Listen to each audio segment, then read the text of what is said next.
Last time we met, I discussed the joys of traveling in the compact adventure of Super Mario Land for the Game Boy. A game where you weren't just platforming in fantastical video game worlds, but in levels based in real-world locations and in such a pace that resembled an adorable vacation of highlights. So I figured we'd ride the hypothetical line to a more eccentric affair of the sort. We're still gonna jump around as cartoon characters in the real world, but now we're gonna add some contemporary and, dare I say, extreme flavor to it all. Could be wild, could totally suck, but it just might be worth a shot. My schedule planner is free after all.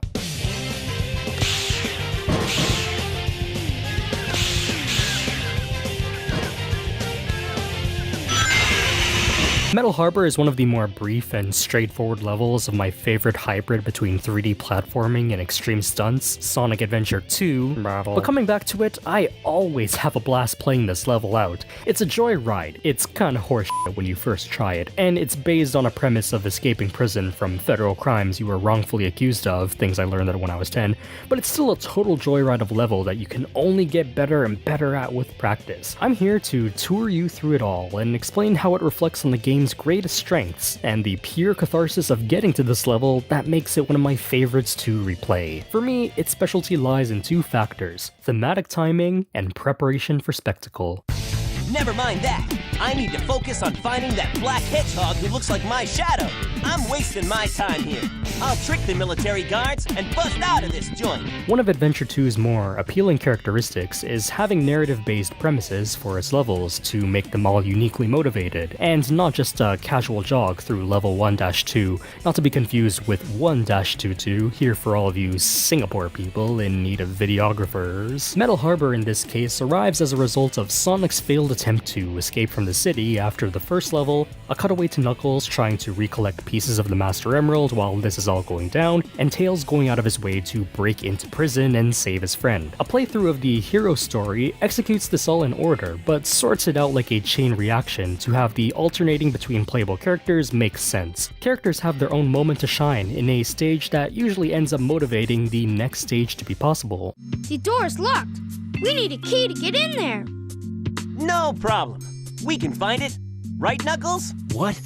Why do I have to find the key? We're counting on you, buddy. The world's greatest treasure hunter. Do a thing here, so he can do a thing there. Everyone supports each other, very cool. To me at least, it's pretty ideal. If we just went through all of Sonic's levels in a row, we'd end up having City Escape and then yet another escape from a societal confinement. What's going on here? It's why I think alternating between the three different playstyles when playing out the linear events of the story mode is necessary to make the roles of the three characters all beneficial to the conflict at hand, even if Knuckles is mostly a cutaway from the actual important events occurring. Hey guys, long time no see. Why do I have to find the key? But you know, I guess that's sort of necessary too. Why do I? We start off with a joyous downhill jam with Sonic as the first level, and just before he gets cornered, we suddenly cut to Knuckles and his own affairs in an entirely distant area, completely left in the dark of what happened to Sonic.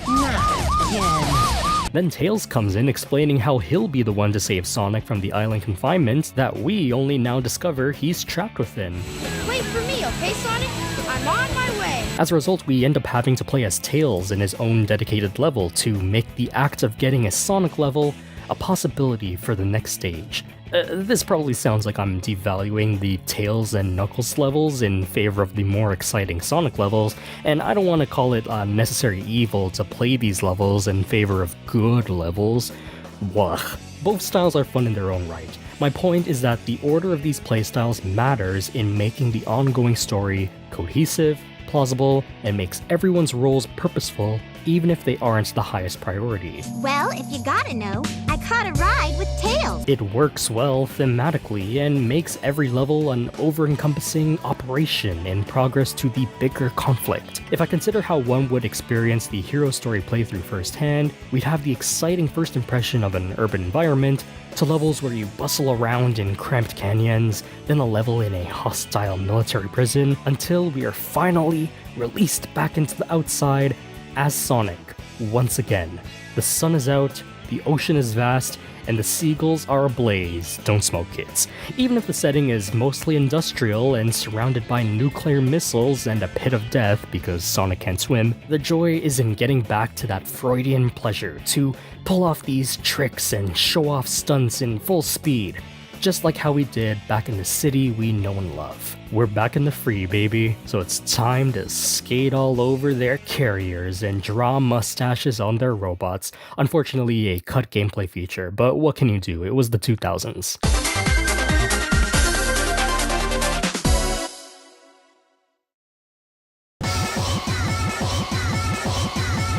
The level is also remarkable for building up spectacle. Granted, I do think there are times where it gets too giddy, pitting Sonic through automated ramps and loop-de-loops that don't require much input from you, but luckily these moments don't overstay their welcome and are often followed up with moments where you're in complete control. The light ring dash, which is discovered in this level, is what I think is the best compromise between spectacle and technique. It's put into great use here, especially in situational parts where you get to glide across the perilous waters and easily parkour from carrier to carrier. This emphasizes yet another great characteristic of Adventure 2's design, at least for the Sonic and Tails sections. Their levels are motivated through back-to-back highlights. You're never going through long stretches of the same thing, nor are you overburdened with a bunch of branching things in one place you could potentially take. This is where the stunt performing really shines, as levels have consecutive isolated sections where you're tasked to pull off specific tricks and get rewards with a bonus, and then a spectacle section for doing so. With a path so linear in sections where you could easily just run straight forward, you can try to get yourself to grind on the side for bonuses, or homing attack this long chain of enemies instead of attacking just enough of them to pass, or in the long carrier stretch where you could get these baddies from the side as efficiently as possible before the jets come around to destroy you. I've even heard you can homing attack these stupidly fast jets if you're fast enough. That's a self-imposed challenge I've yet to master, but it is indeed something I can train myself to accomplish. Maybe when I'm older and wiser. The real speed here isn't in how many miles per hour he's going, but in how sufficiently he's able to do all of this in sheer teenage angst style. Metal Harbor isn't the exception, it's the standard. It's a landmark for Adventure 2's dedication to sections with gratuitous diversions, where you can choose to breeze through the level or take some time to veer off to the side and show off in the middle of your escapade. You'll probably like this game a lot if you're one of those skater boys who could do kickflips in front of the females in the hallways before getting late to class. I was never like that. I was too introverted of an individual, so I gazed at them with envy. I said the level is good at encouraging build-up to spectacle in these microsections, but really, the entire level is a build-up. A build-up to this section where you are tasked to climb this missile before the countdown to launch, because we weren't done showboating just yet.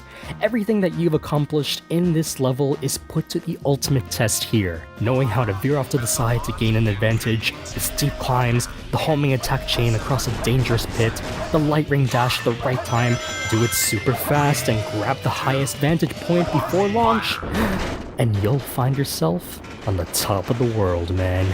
Looking down at the metallic playground you were just in and realizing that you pulled all of that off. Or you could just take the first pull that you see. Hope you got a lot of stunt points before doing that, son. I love playing this level, not just to sit back and watch a short spectacle, I'd watch a short film before doing that, but to pull off my own kind of spectacle in short downtime. It's why I'd really like a handheld Switch version of Adventure 2 with replay saves, so I can show my A-rank skills to the person sitting next to me, acquaintance or not. I always sit back in satisfaction after getting to the top of this missile in time, but really, play it how you think works best for you as long as you get to the goal in your own way. If you really want to see those better results, then keep trying, soldier. Cause try hard bonus points or not, we're all gonna get that sweet snowboarding dive. And that's what makes Metal awesome so Harbor.